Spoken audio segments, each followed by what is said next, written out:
మార్కాపురం జిల్లా బస్సు ప్రమాదానికి కారణాలపై విచారణ చేస్తున్నామని ఎస్పీ హర్షవర్ధన్ రాజు చెప్పారు. ప్రాథమికంగా డ్రైవర్ తప్పిదం వల్లే ప్రమాదం జరిగినట్టు తెలుస్తోందని తెలిపారు. బస్సు టిప్పర్ కండిషన్ బాగానే ఉందని రవాణా శాఖ అధికారి చెబుతున్నారు.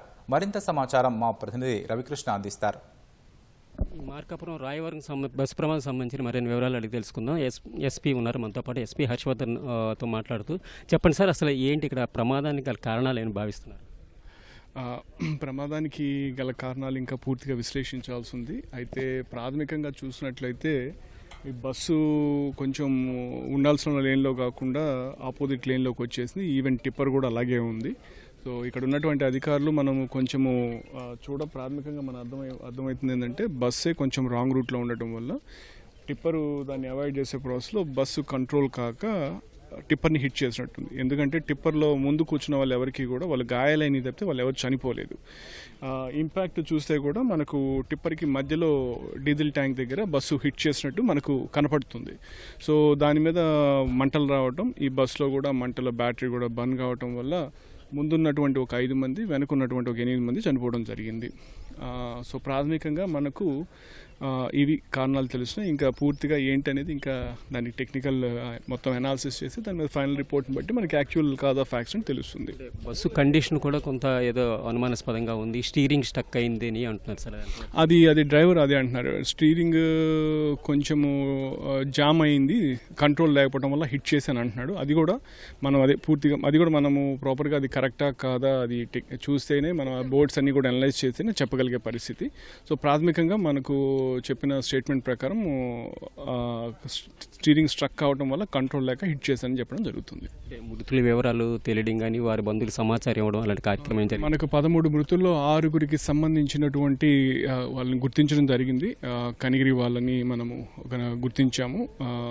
వాళ్ళని 4 కనిగిరి వాళ్ళు, పెద్ద అరికట్ల వాళ్ళు 2, ఇంకా 7 నెల్లూరు వాళ్ళని అంటున్నారు. అవి మనం ఇంకా వాళ్ళ బంధువులు వచ్చి దాన్ని గుర్తించి చూసిన దాని మీద మనకు అర్థమవుతుంది. క్షతగాత్రుల పరిస్థితి ఎట్లా ఉంది సార్? వారికి ఎలాంటి సాయం?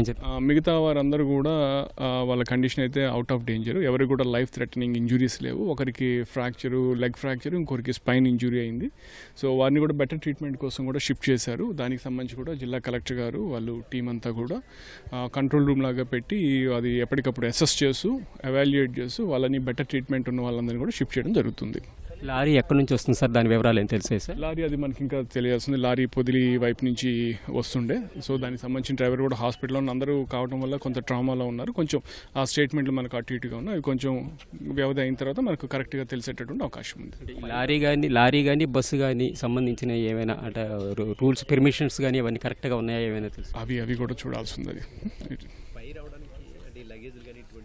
అవైతే మనకు బస్సులో కూడా ఎక్కడ డీజిల్ ట్యాంక్కి బస్కి ఏం కాలేదు. మనకి ఇన్ఫ్లేమబుల్ సబ్స్టెన్స్ కూడా మనకి ఇంకా ఏమి అవి కనిపించలేదు. అది కూడా వాళ్ళు అంటే ఎఫ్ఎస్ఎల్ టీం మనం ఇంకా దాన్ని ఓపెన్ చేయలే. ఎఫ్ఎస్ఎల్ టీం రావాలా, వాళ్ళు సైంటిఫిక్గా అన్నీ కూడా చేసి ఎవిడెన్స్ అంతా కలెక్ట్ చేయాల్సింది కాబట్టి దానికోసం ఉంది. బస్సుకు సంబంధించిన అసలు ఎలాంటి కండిషన్స్ ఉన్నాయి, పెర్మిషన్ ఉన్నాయా లేవా అనే విషయంపై జిల్లా రవాణా అధికారి ఉన్నారు, ఆమెతో అడిగి తెలుసుకుందాం. చెప్పండి మేడం, బస్సు తాలూకా కండిషన్ ఎట్లా ఉంది? బస్సు తాలూకా కండిషన్స్ అన్నీ కూడా కరెక్ట్గా ఉన్నాయండి. అటు డాక్యుమెంట్స్ అన్నీ కూడా కరెక్ట్గా ఉన్నాయి. టిప్పర్వి కానివ్వండి, మళ్ళీ మన ప్రైవేట్ ట్రావెల్స్ బస్ కానీ 2 ఇన్ టైంలోనే ఉన్నాయి. అన్నీ కూడా రికార్డ్స్ అన్నీ వ్యాలిడిటీలో ఉన్నాయి. అన్నీ కూడా కరెక్ట్గా ఉన్నాయండి. బస్సు స్టీరింగ్ సరిగ్గా లేదు, దానివల్ల రన్నింగ్ కండిషన్ కరెక్ట్గా లేదు అనేది కొంతమంది చెప్తున్నారు. అంటే ఇక్కడ ఇది హిల్ ఏరియా అండి, ఇక్కడేమో కర్వ్ ఎక్కువగా ఉంది. ఇక్కడ హిల్ ఏరియా ఒకటన్నా కరువు ఉండటం వలన ఇక్కడంతా కూడా అతను కింద నుంచి డౌన్ నుంచి వస్తున్నాడు కనుక ఎవరు లేరు కదా అన్న ఒక ఇది మీద సైడ్ తీసుకుని అంటే లైన్ దాటి ఉండొచ్చు. ఎదురు వస్తున్న టిప్పర్ వాడిని చూసి కంట్రోల్ చేసుకోలేక గుద్ది ఉండొచ్చండి. దీని మీద ఏమైనా కేసులు ఏమైనా అవి చూస్తామండి. ఇన్వెస్టిగేషన్లో అంతా తేలుతుంది. కూడా వెరిఫై చేస్తున్నారు, ఇన్వెస్టిగేషన్లో తేలుతుంది. ఇది ప్రకాశం జిల్లా డిప్యూటీ కమిషనరు పేర్కొంటున్నారు. ప్రమాదానికి సంబంధించిన వివరాలన్నీ కూడా మరికొద్దిసేట్లో తెలుస్తాయి. అదేవిధంగా కేసులు పెట్టే విషయంలో కూడా తగిన చర్యలు తీసుకుంటున్నామంటూ పేర్కొంటున్నారు. కెమెరామ్యాన్ శ్రీనివాస్తో రవికృష్ణ, ఈటీవీ న్యూస్, ప్రకాశం జిల్లా.